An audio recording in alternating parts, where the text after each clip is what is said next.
se había perdido. Ya sabe usted por qué Jesús vino y por qué entró un día como hoy a Jerusalén. Esa no fue la conversación de esa semana, la tuvo antes, pero ahora viene a consumar lo que ha prometido.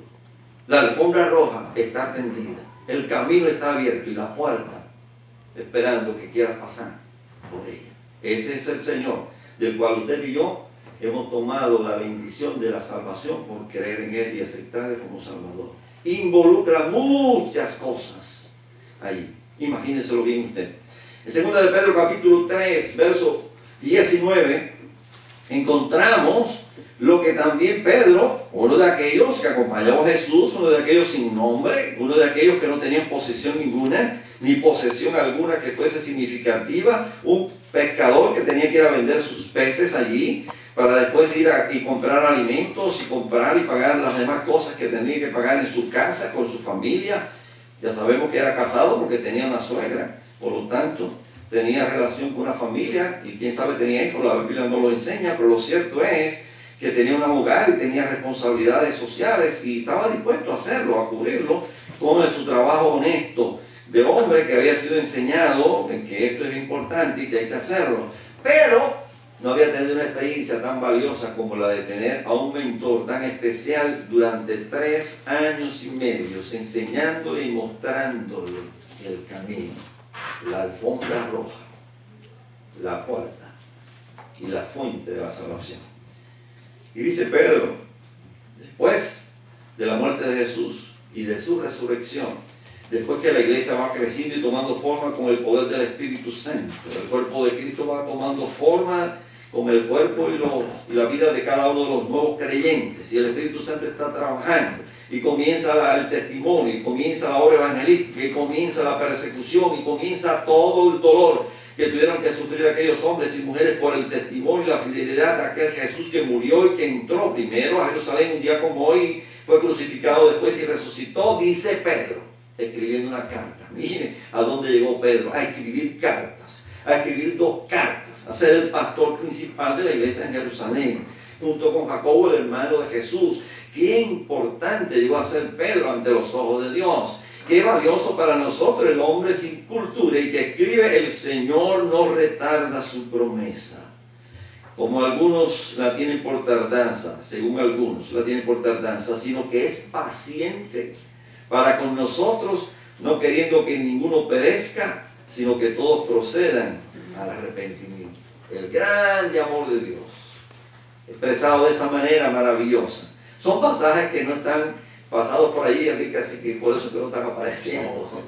Son otros pasajes que yo voy colocando y que voy colocando para traerles a ustedes un poco más de información con la unción del Espíritu Santo para este caso. Así que Pedro lo vio de esa manera, lo entendió propiamente y lo recibió y después lo compartió con otras personas, y nosotros después de tantos siglos lo tenemos allí. Nos alienta, a mí me da mucho aliento saber que Dios es paciente y misericordioso, lento para la ira, grande en misericordia, y que no tiene por tardanza lo que Él ha prometido, solo que está esperando que todos alcancen la oportunidad de la salvación. No un grupo, no gente predestinada, sino personas alcanzadas por la gracia divina, personas que tienen la oportunidad de hacer uso de su libertad para escoger, de su voluntad para reconocer qué es lo que le hace falta, qué me falta y cómo obedecerlo y recibirlo y arrepentirme de todo lo que no agrada a Dios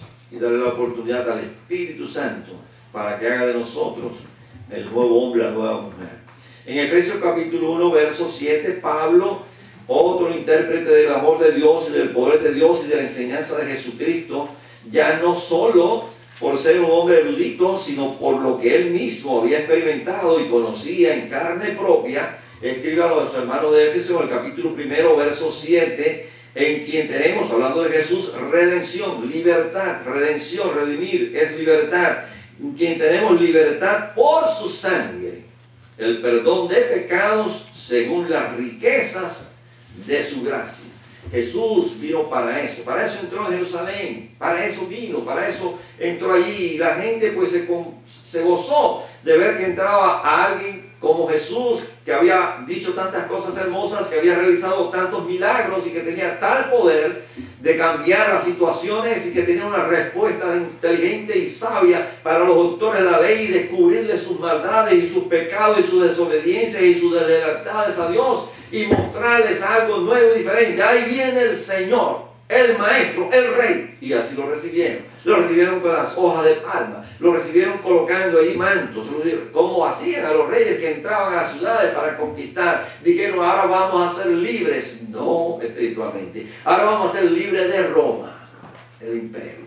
Vamos a ser liberados. Este va a levantar lo que se hace falta levantar. Va a hacer la revolución. Se va a levantar en medio de nosotros. A todos nosotros nos va a tomar. Va a ir delante de nosotros. Va a decir, Roma, sal de aquí.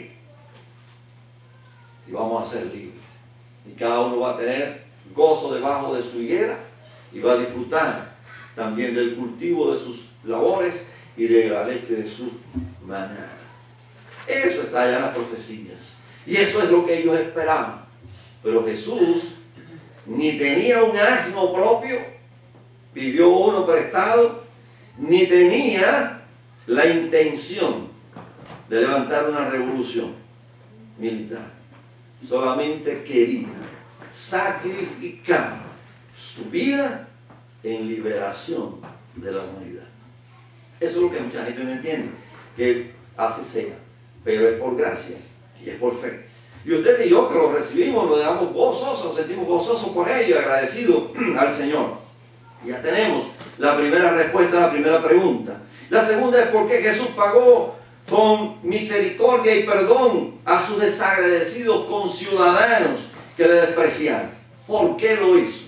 Bueno, sencillamente porque Él reveló en el Evangelio según Juan, capítulo 3, verso 16 en adelante, el gran pasaje de la Biblia, el gran pasaje de oro de la Escritura, que se menciona posiblemente todos los días de actividades en las congregaciones, en cualquier parte del mundo. Es muy probable que este pasaje sea usado y mencionado porque es el centro del propósito de Dios, porque de tal manera amó Dios al mundo.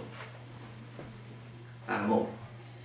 Oímos muchas noticias y oímos de tantas cosas que se tomen, las decisiones que toman los hombres de gobierno, las naciones, las instituciones poderosas, cómo declaran guerra, cómo se sacrifican vidas, cómo mueren muchísimas personas, cómo se siembra odio cada día, cómo el Dios de este siglo, Satanás, dirige a las naciones que no se han convertido, y los ejércitos y derraman sangre, y cómo la gente se levanta en violencia en sus hogares, en sus familias, en sus ciudades, cómo las personas entran a los centros comerciales para hacer cosas tremendas.